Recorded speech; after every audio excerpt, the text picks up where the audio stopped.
గురువు చెప్పిన మాటలు విన్న హిరణ్యకశిపునికి కొడుకు చేసే విరోధ కార్యాలు చెవులలో కత్తులు పెట్టి పొడిచినట్లయింది. దిగ్గున లేచి కాలితో తొక్కబడిన త్రాచుపాములా, గాలికి రేగిన కార్చిచ్చులా, దెబ్బతిన్న సింహంలా మహారోషావేశాలతో మండిపోతున్న మనస్సుతో కొడుకును చంపడానికి ఉద్యుక్తుడై కోపంతో శరీరం కంపించిపోతుండగా ఎర్రపడిన కన్నులతో కొడుకును రప్పించి వాత్సల్య గౌరవాలు వదిలి నిర్దయగా పిడుగుపాటు వంటి మాటలతో బెదిరించాడు.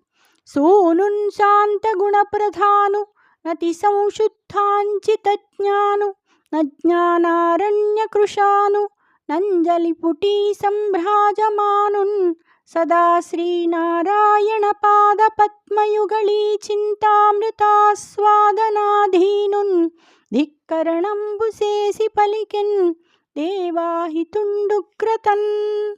ప్రధానంగా శాంతగుణం కలవాడు, మిక్కిలి పరిశుద్ధమైన జ్ఞానంతో తేజరిల్లేవాడు, అజ్ఞానమనే అరణ్యాన్ని దహించే అగ్ని వంటివాడు, ఎప్పుడూ అంజలిబద్ధుడై ఉండేవాడు, ఎల్లప్పుడూ శ్రీమన్నారాయణుని పాదపద్మాలను ధ్యానిస్తూ ఆనందాన్ని ఆస్వాదిస్తూ ఉండేవాడు అయిన ప్రహ్లాదుని ధిక్కరించి దేవతలకు శత్రువైన హిరణ్యకశిపుడు ఉగ్రంగా ఇలా అన్నాడు. జై శ్రీకృష్ణ.